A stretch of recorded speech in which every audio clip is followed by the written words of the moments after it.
સુરેન્દ્રનગર અને રાજકોટના હીટવેવના સમાચાર મળ્યા. ગરમી વધી એકાએક. અત્યારે તમે તડકો ધોમ કાઢતો જોયો છો. આ તાપમાં લોકોને રાહત આપવા માટે બોલબાલા ટ્રસ્ટ પાણીના જગ, છાસ, ટોપી, સ્લીપર લઈ અને કાર્યકર્તાઓ અત્યારે ફોર વ્હીલ લઈ, મજૂરો, રેકડીવાળા હોય, ટ્રાફિક બ્રિગેડ હોય, રસ્તા વચ્ચે પોઈન્ટ પર સફાઈ કામદાર હોય, કન્સ્ટ્રક્શન મજૂરો હોય, જ્યાં સુધી પહોંચાય ત્યાં સુધી બોલબાલા ટ્રસ્ટ બરાબર ગરમીની અંદર ખરે બપોરે આ સમયે અત્યારે વિતરણ કાર્ય ચાલુ રહ્યું છે.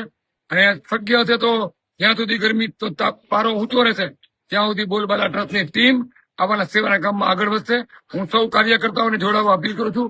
આપ સૌ નાગરજનોને અપીલ કરું છું. આપની ઘરની બારે કોઈ જગ મુકાય, કોઈ માટલું મુકાય, કોઈ રાહદારીને પાણીનો ગ્લાસ પીવડાવાય તો આથી મોટું પુણ્ય કાંઈ હોઈ શકે નહીં.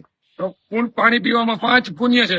આપ સૌ લોકોને અપીલ કરું છું, આપ પણ બોલબાલાની જેમ પુણ્યના ભાગીદાર બનો.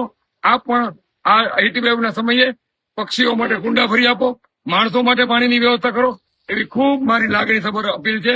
બોલબાલા ટ્રસ્ટ તો પોતાનું કર્તવ્ય નિષ્ઠા અદા કરે છે, પણ આપ પણ જોડાવે એવી અપીલ. આમાં રેકડી ચલાવતા મજૂરો હોય, ટ્રાફિક બ્રિગેડ રસ્તા પોઈન્ટ ઉપર ઉભેલા બ્રિગેડો હોય, આટલા ડિગ્રી તાપમાન છે ત્યારે સાયકલ લઈને જતા હોય, કોઈ ઓટે બેસીને કામ કરનાર મોચી હોય, કોઈ હોસ્પિટલની દર્દીના સગાવાલા હોય, કન્સ્ટ્રક્શન મજૂર, જે ગોધરા મજૂરના સાઈડના બચ્ચા હોય, આવા લોકોને ગોતીને એની જગ્યા ઉપર છાસ પાણીનું કામ બોલબાલા ટ્રસ્ટ કરી રહ્યું છે.